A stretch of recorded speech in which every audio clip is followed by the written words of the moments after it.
Rowdy sheeter ಬಿಕ್ಲು Shiva ಕೊಲೆ ಪ್ರಕರಣಕ್ಕೆ ಸಂಬಂಧಪಟ್ಟಂತೆ ಬೆಂಗಳೂರಿಗೆ ಕಾಲಿಡುತ್ತಿದ್ದಂತೆ ಬಿಜೆಪಿ ಶಾಸಕನನ್ನ ಅರೆಸ್ಟ್ ಮಾಡಲಾಗಿದೆ. ಕೆಆರ್ ಪುರಂ ಬಿಜೆಪಿ ಎಂಎಲ್ಎ ಭೈರತಿ ಬಸವರಾಜ್ ಅವರು ಅರೆಸ್ಟ್ ಆಗಿದೆ. ಈಗ ಅಹಮದಾಬಾದ್ನಿಂದ ಬೆಂಗಳೂರಿಗೆ ಬಂದಿಳಿತಾ ಇದ್ದಂತೆ ಅವರನ್ನು ಅರೆಸ್ಟ್ ಮಾಡಲಾಯಿತು. ಸಿಐಡಿಗೆ ಕೇಸ್ ಹಸ್ತಾಂತರ ಆಗಿತ್ತಿದ್ದು ನೋಡಿ, ತಲೆಮರೆಸ್ಕೊಂಡಿದ್ರು ಭೈರತಿ ಬಸವರಾಜ್, ಕದ್ದು ಓಡಾಡ್ತಾ ಇದ್ರು ಅಲ್ಲಿ ಇಲ್ಲಿ ಅಂತೇಳಿ. ಎಷ್ಟು ದಿನ ಅಂತ ಓಡಾಡ್ಕೊಂಡಿರೋಕ್ಕಾಗತ್ತೆ ರೀ ಕಾನೂನು ಕಣ್ ತಪ್ಪಿಸಿ. ನೋಡ್ತಾ ಇದ್ದೀವಿ, ಮಾಸ್ಕ್ ಹಾಕೊಂಡಿದ್ದಾರೆ, ಮುಖಕ್ಕೆ ಸ್ವೆಟರ್ ಹಾಕೊಂಡಿದ್ದಾರೆ ನೋಡಿ. ಈಗ ಅವ್ರನ್ನ ಅರೆಸ್ಟ್ ಮಾಡಿ ಕರೆ ತರ್ತಾ ಇದ್ದಾರೆ. ಬೇರೆ ದಾರಿಲಿಲ್ಲ ಅವ್ರಿಗೆ.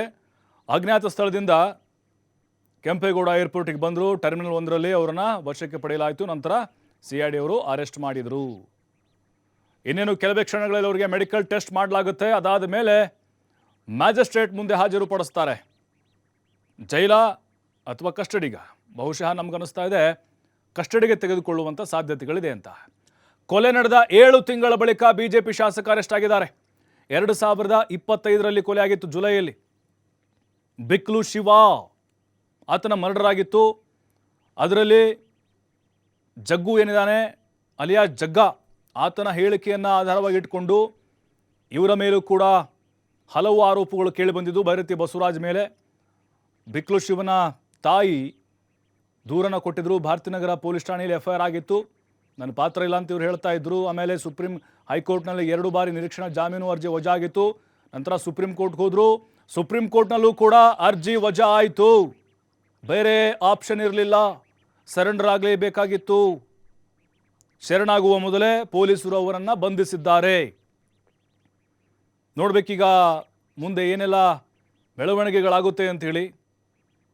ಕಳೆದ ಹಲವು ತಿಂಗಳುಗಳಿಂದ ಎಸ್ಕೇಪ್ ಆಗಿದ್ರು ಭೈರತಿ ಬಸವರಾಜ್. A5 ಆರೋಪಿಯಾಗಿದ್ದಾರೆ. ಇದರಲ್ಲಿ ಬಿಕ್ಲು ಶಿವನ್ ಕೊಲೆ ಪ್ರಕರಣದಲ್ಲಿ ಇವರ ಹಸ್ತಕ್ಷೇಪ ಇದೆ, ಇವರ ಸೂಚನೆ ಮೇರೆಗೆ ಮಾಡಲಾಗಿದೆ ಅಂತೇಳಿ ಅವರ ತಾಯಿ ದೂರನ್ನ ಕೊಟ್ಟಿದ್ರು.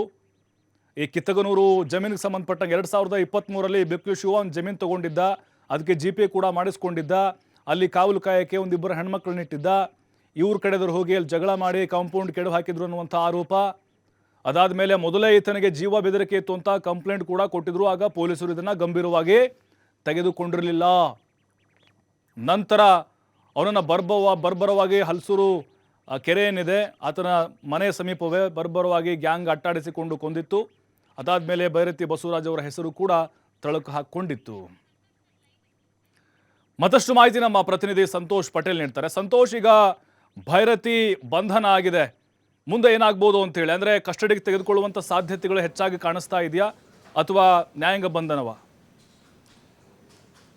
ಪ್ರಭು, ಈಗಾಗಲೇ ಏನು ಭೈರತಿ ಬಸವರಾಜನ ಬಂಧನ ಮಾಡಿರುವಂಥ CID ಅಧಿಕಾರಿಗಳು ತಮ್ಮ ವಶಕ್ಕೆ ತಗೊಳ್ತಾರೆ. ಮೊದಲು ಅವ್ರನ್ನ ಬಂಧಿಸಿ ಎಲ್ಲಿಂದ ನೇರವಾಗಿ CID ಕಚೇರಿಗೆ ಕರ್ಕೊಂಬರಲಾಗುತ್ತೆ. CID ಕಚೇರಿಗೆ ಕರ್ಕೊಂಡ್ಬಂದ ನಂತರ ಮೊದಲಾಗಿ ಮೆಡಿಕಲ್ ಟೆಸ್ಟನ್ನು ಮಾಡಿಸಲಾಗುತ್ತೆ. ಮೆಡಿಕಲ್ ಟೆಸ್ಟ್ ಮಾಡಿದ ಬಳಿಕ ಅವರ ಆರೋಗ್ಯದ ಒಂದು ಪ್ರತಿ ಅಂದರೆ ವರದಿಯನ್ನು ತೆಗೆದುಕೊಳ್ತಾರೆ ಡಾಕ್ಟರ್ ಮುಖಾಂತರ. ಅದಾದ ನಂತರ ಅವ್ರನ್ನ ನ್ಯಾಯಾಲಯಕ್ಕೆ ಪ್ರೊಡ್ಯೂಸ್ ಮಾಡುವಂಥ ಕೆಲಸವನ್ನು ಮಾಡಬೇಕಾಗುತ್ತೆ. ಯಾಕಂತೇಳಿದ್ರೆ ಈಗಾಗಲೇ ಕೋರ್ಟ್ ಕಲಾಪಗಳ ಅವಧಿ ಮುಗಿದಿರುವ ಹಿನ್ನೆಲೆಯಲ್ಲಿ ನ್ಯಾಯಾಧೀಶರ ಮನೆಗೆ ಪ್ರೊಡ್ಯೂಸ್ ಮಾಡ್ಬೋದು. ಅಲ್ಲಿ ನ್ಯಾಯಾಧೀಶರಿಗೆ ಸಮಯವನ್ನು ಕೇಳಿಕೊಂಡು ಅವ್ರಿಗೆ ಮಾಹಿತಿಯನ್ನು ನೀಡಿ ಇಂಥ ಪ್ರಕರಣದಲ್ಲಿ ಇಂಥ ಆರೋಪಿ ಇವ್ರನ್ನ ಬಂಧನ ಮಾಡಿದ್ವಿ, ಇವ್ರನ್ನ ಪ್ರೊಡ್ಯೂಸ್ ಮಾಡಬೇಕು ಅಂತ ಹೇಳಿ ಅವ್ರಿಗೆ ಪ್ರೊಡ್ಯೂಸ್ ಮಾಡ್ತಾರೆ. ಪ್ರೊಡ್ಯೂಸ್ ಮಾಡಿದ ನಂತರ ಯಾಕಂದರೆ ತಡರಾತ್ರಿ ಆಗಿರುವ ಹಿನ್ನೆಲೆ ಅವ್ರನ್ನ ನ್ಯಾಯಾಂಗ ಬಂಧನಕ್ಕೆ ಕೊಡುವಂಥ ಸಾಧ್ಯತೆಗಳು ಹೆಚ್ಚಾಗಿರುತ್ತೆ. ಅಂದರೆ ಮನೆಗೆ ಪ್ರೊಡ್ಯೂಸ್ ಮಾಡಿದ್ರೆ ನ್ಯಾಯಾಧೀಶರ ಮನೆಗೆ ಜೇಸಿಗೆ ಕೊಡುವಂಥ ಸಾಧ್ಯತೆ ಇರುತ್ತೆ. ಇಲ್ಲಾಂದರೆ ಅಲ್ಲೇ ಅವರೇನಾದರೂ ಇವತ್ತು ಪೊಲೀಸ್ ಕಸ್ಟಡಿಗೆ ಬೇಕು ಅಂತೇಳಿ ಮನವಿಯನ್ನು ಮಾಡಿಕೊಂಡ್ರೆ ಪೊಲೀಸ್ ಕಸ್ಟಡಿಗೆ ಅಂದರೆ ಜೇಸಿಗೆ ಕೊಟ್ಟ ನಂತರ ನಾಳೆ ಅವ್ರನ್ನ ಮತ್ತೆ ಪ್ರೊಡ್ಯೂಸ್ ಮಾಡಿ ನ್ಯಾಯಾಲಯಕ್ಕೆ ಅಪ್ಲಿಕೇಶನ್ ಹಾಕ್ಕೊಳ್ಳಿ. ನಾಳೆ ಅದಾದಮೇಲೆ ಪರಿಶೀಲನೆ ಮಾಡಿ ಇವ್ರನ್ನ ಪೊಲೀಸ್ ಕಸ್ಟಡಿಗೆ ಕೊಡಲಿಕ್ಕೂ ಕೂಡ ಅವಕಾಶಗಳಿರುವಂಥದ್ದು. ಇಲ್ಲ, ಇವ್ರನ್ನ ಬಂಧಿಸಿ 24 ಗಂಟೆಗಳ ಕಾಲ ಸಮಯಾವಕಾಶ ಇರುತ್ತೆ. ಅಂದರೆ ಇವತ್ತು ಏನು ಏರ್ಪೋರ್ಟ್ನಲ್ಲಿ ಅವರನ್ನು ಬಂಧನ ಮಾಡುತ್ತೆ, ನಾಳೆ ಸಂಜೆ ಅದೇ ಸಮಯದವರು ಕೂಡ ಅವ್ರಿಗೆ ಅವಕಾಶ ಇರುವ ಹಿನ್ನೆಲೆಯಲ್ಲಿ ನಾಳೆ ಕೂಡ ಅವ್ರನ್ನ ಏನು ನ್ಯಾಯಾಧೀಶರ ಮುಂದೆ ಪ್ರೊಡ್ಯೂಸ್ ಮಾಡ್ಬೋದು, ಅದಕ್ಕೂ ಕೂಡ ಅವಕಾಶಗಳಿರುತ್ತೆ. ಸೊ ಆದರೆ ಒಟ್ಟಾರೆಗೆ ಅವರು ನ್ಯಾಯಾಧೀಶರ ಮುಂದೆ ಪ್ರೊಡ್ಯೂಸ್ ಮಾಡಿ ಪೊಲೀಸ್ ಕಸ್ಟಡಿಗೆ ತೆಗೆದುಕೊಂಡು ವಿಚಾರಣೆಯನ್ನು ಆರಂಭ ಮಾಡುವಂಥದ್ದು. ಇಡೀ ಪ್ರಕರಣದ ಅಸಲಿ ವಿಚಾರಣೆ ಈಗ ಶುರುವಾಗುತ್ತೆ. ಬಿಕ್ಲಾ ಶಿವ ಕೊಲೆಯಲ್ಲಿ ಭೈರತಿ ಬಸವರಾಜ್ ಅವರ ಪಾತ್ರ ಏನು? ಪ್ರಕರಣದ ಪ್ರಮುಖ ಆರೋಪಿಯಾಗಿರುವಂಥ ಜಗ್ಗ ಅವರ ಏರಿಯಾಕ್ಕೆ ಬಂದು ಒಂದು ಆವಾಜನ್ನು ಹಾಕಿ ಆತನಿಗೆ ಬೆದರಿಕೆಯನ್ನು ಹಾಕಿ ಅಲ್ಲಿಂದ ಹೋಗ್ತಾನೆ. ಕಿತುಗ್ನಲ್ಲಿ ಜಮೀನಿಗೆ ಸಂಬಂಧಪಟ್ಟ ಹಾಗೆ ರವಿ ಎಂಬಾತ ಅಲ್ಲಿ ಏನು ಕಾಂಪೌಂಡನ್ನು ಹಾಕ್ತಾ ಇರ್ತಾನೆ, ಕೆಲಸವನ್ನು ಮಾಡ್ತಾ ಇರ್ತಾನೆ. ನೀನು ಕೆಲಸವನ್ನು ಮಾಡ್ಕೊ, ಯಾರು ಏನು ಮಾಡ್ತಾರೆ ನಾನು ನೋಡ್ಕೊಳ್ತೀನಿ ಅಂತ ಜಗ್ಗ ಬಂದು ಬಿಕ್ಲಾ ಶಿವಗೆ ಒಂದು ಆವಾಜ್ಗಳನ್ನು ಹಾಕಿ ಹೋಗುವಂಥದ್ದು. ಅದಾಗಿ ಆವಾಜ್ ಹಾಕಿದರೆ ಒಂದು ದಿನದ ನಂತರ ಇದನ್ನು ಅವನ ಮನೆಯ ಮುಂದೆ, ಅಂದರೆ ಇಂದಿರಾನಗರ ಏನು ಬರುತ್ತೆ 100 ಫೀಟ್ ರೋಡ್ ರಸ್ತೆ ಪಕ್ಕದಲ್ಲಿ ಇವರ ಮನೆ ಬರುತ್ತೆ, ಆ ಮನೆ ಹತ್ರ ಇದನ್ನು ಊಟ ಮಾಡಿ ಹೊರಬಂದಂತಹ ಬಿಕ್ಲಾ ಶಿವನನ್ನು ಬರ್ಬರವಾಗಿ ಹತ್ಯೆಯನ್ನು ಮಾಡಿರ್ತಾರೆ.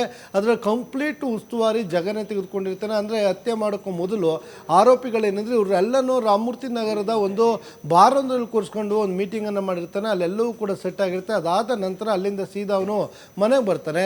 ಇವರೆಲ್ಲರೂ ಕೂಡ ಮದ್ಯಪಾನ ಮಾಡಿ ಪಾರ್ಟಿಯನ್ನು ಮಾಡಿ ಅಲ್ಲಿಂದ ಹೋಗಿರ್ತಾರೆ. ಗ್ಯಾಂಗ್ ಅದಾದ ಬಳಿಕ ಇವನ್ನ ಹತ್ಯೆಯನ್ನು ಮಾಡಿರುತ್ತೆ. ಈ ಎಲ್ಲ CC ಕ್ಯಾಮ್ರಾ ಫುಟೇಜ್ಗಳು ಮತ್ತು ಅದಕ್ಕೆ ಬೇಕಾಗಿರುವಂಥ ಸಾಕ್ಷ್ಯಾಧಾರಗಳನ್ನು CID ಅಧಿಕಾರಿಗಳು ಕಲೆಯನ್ನು ಹಾಕಿದ್ರು. ಅದರಲ್ಲಿ ಜಗ್ಗ ಮತ್ತು ಅವತ್ತು ಭೈರತಿ ಬಸವರಾಜ್ ಇಬ್ಬರು ಕೂಡ ಮಾತನಾಡಿರುವಂಥದ್ದಕ್ಕೆ ಸೂಕ್ತವಾದ ದಾಖಲೆಗಳು, ಫೋನ್ ರೆಕಾರ್ಡ್ ಕಾಲ್ಸ್ಗಳಿರ್ಬೋದು, ಮತ್ತು ಇವರಿಬ್ಬರ ನಡುವೆ ಇದೆ. ಅಂದರೆ ಬೇರೆ ಬೇರೆ ವ್ಯವಹಾರಗಳಲ್ಲಿ ಒಬ್ರಿಗೊಬ್ರಿಗೆ ಸಂಪರ್ಕಗಳಿದೆ. ಇವನು ಪಕ್ಕಾ ಭೈರತಿ ಬಸವರಾಜ್ ಅವರ ಅಸೋಸಿಯೇಟ್ ಅಂತ ಹೇಳಲಿಕ್ಕೆ ಬೇಕಾಗಿರುವಂಥ ಎಲ್ಲ ಸಾಕ್ಷ್ಯಾಧಾರಗಳನ್ನು ಪೊಲೀಸರು ತನಿಖಾ ವೇಳೆ ಈಗಾಗಲೇ ಉಲ್ಲೇಖವನ್ನು ಮಾಡಿರುವಂಥದ್ದು, ಮಾಹಿತಿಗಳನ್ನು ಕೂಡ ಕಲೆ ಹಾಕಿರುವಂಥದ್ದು. ತನಿಖೆಯಲ್ಲಿ ಇವರಿಬ್ಬರ ನಡುವೆ ಇದ್ದಂತಹ ಸಾಕ್ಷ್ಯಾಧಾರಗಳೇನಿದೆ ಅವೆಲ್ಲವೂ ಕೂಡ ಎಸ್ಟಾಬ್ಲಿಷ್ ಆಗಿದೆ. ಅದನ್ನು ಇಟ್ಕೊಂಡು ಇವ್ರನ್ನ ಕಸ್ಟೋಡಿಯಲ್ ಇಂಟ್ರಾಗೇಷನನ್ನು ಮಾಡಬೇಕಾಗತ್ತೆ.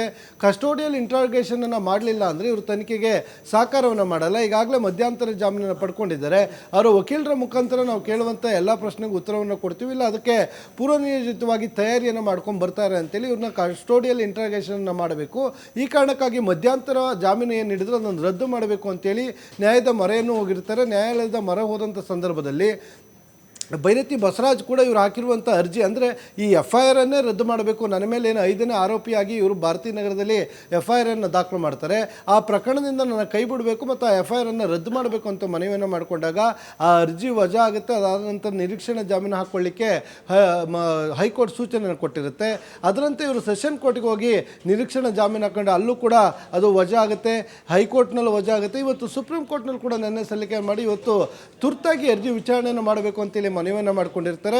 ಮನವಿಯನ್ನು ಮಾಡ್ಕೊಂಡು ಅರ್ಜಿಯನ್ನು ವಿಚಾರಣೆ ಮಾಡುವಂಥ ಸಂದರ್ಭದಲ್ಲಿ ಸೂಕ್ತವಾದ ಸಾಕ್ಷ್ಯಾಧಾರಗಳು ಇರುವುದನ್ನು ಏನು CID ಅಧಿಕಾರಿಗಳು ಕೂಡ ನ್ಯಾಯಾಲಯಕ್ಕೆ ಸಲ್ಲಿಕೆಯನ್ನು ಮಾಡಿರ್ತಾರೆ. ಹೀಗಾಗಿ ನೀವು ತನಿಖೆಗೆ ಸಹಕಾರವನ್ನು ಮಾಡಬೇಕು ಅಂತ ಹೇಳಿ ಅವರ ಅರ್ಜಿಯನ್ನು ರಿಜೆಕ್ಟ್ ಮಾಡಿತ್ತು. ಹೀಗಾಗಿ ಬಹುತೇಕವಾಗಿ ಭೈರತಿ ಬಸವರಾಜ್ಗೆ ಇದ್ದಂಥ ಎಲ್ಲ ಕಾನೂನು ಹೋರಾಟಗಳು ಮುಚ್ಚೋಗಿದ್ವು. ಅವರು ಎಲ್ಲೇ ಇದ್ರೂ ಕೂಡ CID ಅಧಿಕಾರಿಗಳು ಬಂಧಿಸ್ತಾರೆ ಅನ್ನೋದು ಅವ್ರಿಗೆ ಖಚಿತವಾಗಿತ್ತು. ಇದೇ ಕಾರಣಕ್ಕಾಗಿ ಅವ್ರನ್ನ ಇವು ಬಂಧಿಸ್ತಾರೆ ಅನ್ನೋ ಕಾರಣಕ್ಕೆ ಇವತ್ತು ಅವರು ವಾಪಸ್ಸಾಗಿರುವಂಥದ್ದು.